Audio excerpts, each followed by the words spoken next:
आज नागपंचमी या नागपंचमीच्या निमित्तानं ग्रामीण भागात विविध कार्यक्रमांचं आयोजन करण्यात येतं। त्यापैकी आरबाडी मंडळ हे असतं जे नागदेवतेची पूजा करत असतं। वर्षानुवर्ष चालत आलेली ही परंपरा एका पिढीपासून दुसऱ्या पिढीकडे नेण्याचं काम ग्रामीण भागातील माणूस करत असतो। ते तुम्हाला दाखवण्याचा प्रयत्न करतोय। मी बुलढाणा जिल्ह्यातल्या सांगली नावाच्या गावात आलेलो आहे। आता मी गावात थोडा समोर आलोय जिथं पालखी आहे। आता ते पालखीचं महत्त्व काय ते आपल्याला इथले काका सांगतील। इथे 100 वर्षापासूनची परंपरा आहे या गावाची। ज्यावेळेस कुठल्या हॉस्पिटलची कुठली सुविधा ज्यावेळेस सर्पदंश झाल्यावर नव्हती त्यावेळेस इथे एक आरबडी मंडळी होती। ही आरबडी मंडळीने एक पाटी होती त्यांची।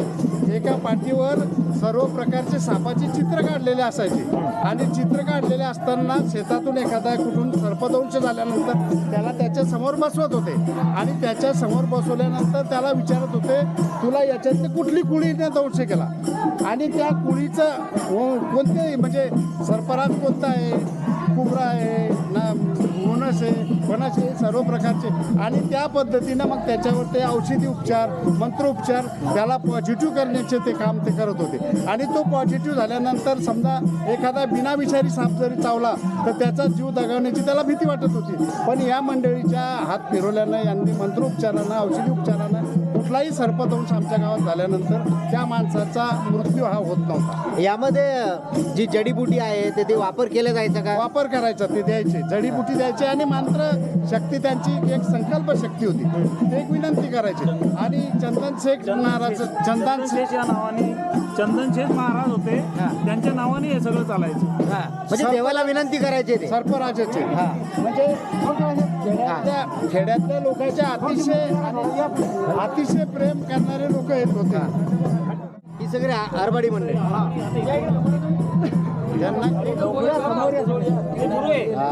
हे आरबाडी मंडळी आहे जी नागदेवतेची पूजा करायचे।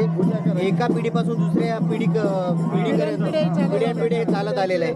त्यांचे गुरु आपल्या समोर आहेत। या सोहळ्या निमित्तानं निसर्गाचं सुद्धा पूजन केलं जातं। निसर्गाचं पूजन केलं जायचं। मुख्यत्वे किती वर्षापासून ही चालत आलेली परंपरा आहे?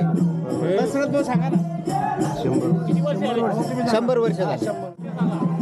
आपल्या दिवशी पूजा करायला लागतो, त्याचा भंडारा असतो, त्या देवाला नैवेद्य दाखवावा लागतो, महाराजचा अभिषेक करावा लागतो, देवीला नैवेद्य दाखवून मग दुसऱ्या दिवशी पालखी काढल्या ती नागाची पालखी काढल्याची ती वारुळावर न्यायला लागते, तिचं पूजन करावं लागतं, वारुळाचं पूजन करावं लागतं आणि मग घरी आल्याच्या नंतर मग आमचे भजनं होतात। म्हणजे निसर्गाचा समतोल राखणारा साप, या सापाची पूजा करणारी आरबाडी मंडळी ही परंपरा पिढ्यानपिढ्या चालू आहे। एका पिढीपासून दुसऱ्या पिढीपर्यंत हे जी महाराज मंडळी असतात ही गुरुवारी असतात, यांच्याकडे ते कारभार सोपवला जातो, यांची ती जबाबदारी असते।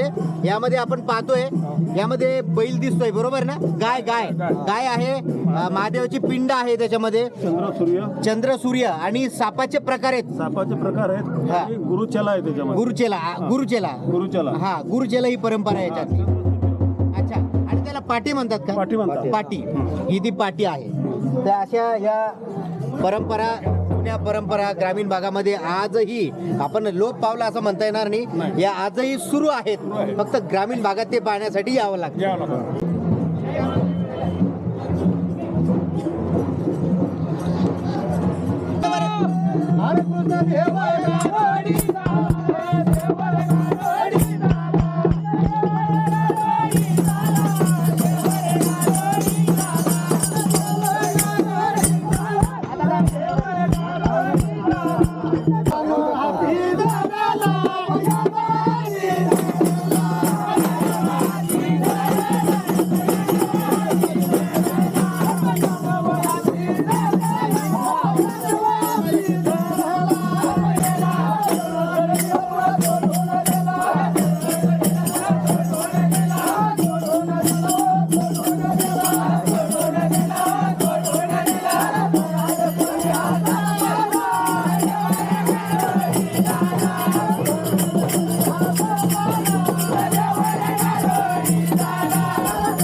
वा.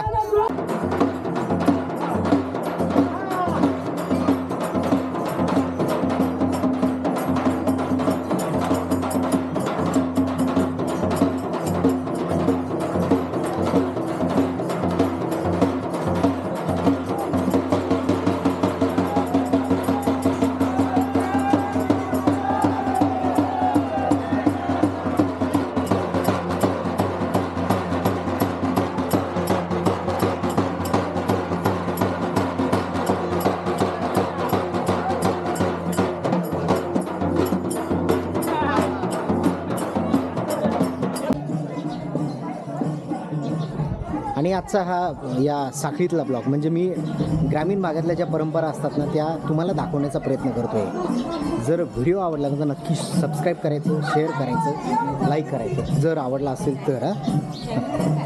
कारण की या ग्रामीण भागातल्या परंपरा आज लोप पावत चाललेल्या आहेत. हे पुढे नेण्याचं काम आपण केलं पाहिजे तरुण पिढीनं, म्हणून हा छोटासा प्रयत्न.